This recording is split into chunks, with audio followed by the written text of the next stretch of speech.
Imagine that you're in a movie, and imagine the movie begins now, and you're the hero of the movie. Yeah. What would that guy do? Yeah.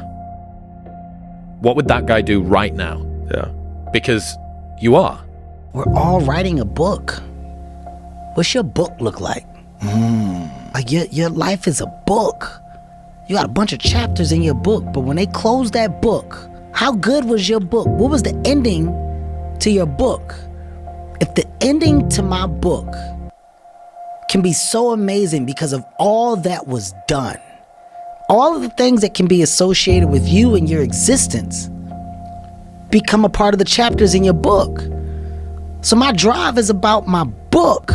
My favorite quote is that you can tell the size of a man by the size of his problems. If you can learn to embrace the things that are getting in your way, embrace the failures that are coming, those are just small bricks that are going to build your castle in life. Every time you fail, you must be grateful for it and see it as a part of a story that you're going to tell people one day on a podcast, on a yacht, on a boat, on a plane, or in a restaurant of how you became the man that you are. And if you don't have any of those stories, nobody will be interested in your story at all, and it'll mean nothing. So start to take pride in the negative things that happen to you, because those are the things that are going to make you the man that you're going to become. And if you can actually appreciate where you are and what you're doing, even if you're not doing what you want to be doing, you're going to look back on these days if you're successful in life, and you're going to look back on the days when you're kind of struggling, like, wow, I kind of finding my place in the world. That those are exciting times. If you could be excited while also motivated, it'll help your life immeasurably. And I don't think it's going to steal from your drive and ambition.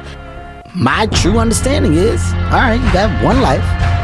And that one life, the goal for us is to live it to the best of our ability, from the beginning to what's said the end. In the middle, in the beginning, middle, you're going to do things, you're going to make mistakes, you're going to fuck up. You're supposed to learn and then move forward with the understanding of what not to do.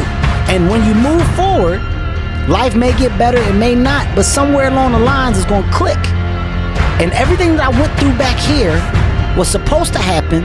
Live your life like you're the hero in your movie. And right now is when the fucking movie starts and your life is a shitbag disaster. Pretend that's you.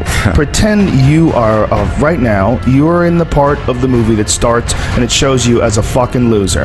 And just decide not to be a loser anymore. Live your life like there's a documentary crew following you around and you are analyzing your own behavior. Do what you would want to do so that your kids one day would look back at it and see that documentary and look on it with pride. Like, wow, my dad was a bad motherfucker. He really did what he had to do. Wow, my mom really got her shit together. I love a success story, but even more than a success story, I like a dude who fucks his life up and then gets it back together again story. I think you would give me everything you own in 25 years' time to be the age you are now and as healthy as you are right now. And I think it's a really interesting meditation to think about. Right, if you had a time machine, if you were 30 years in the future, if you could be this healthy and feel this good and be this age, you'd give everything materially that you own in 30 years' time to be back here. And just to take that in for a minute, just to take a moment to think about, wow, this is amazing.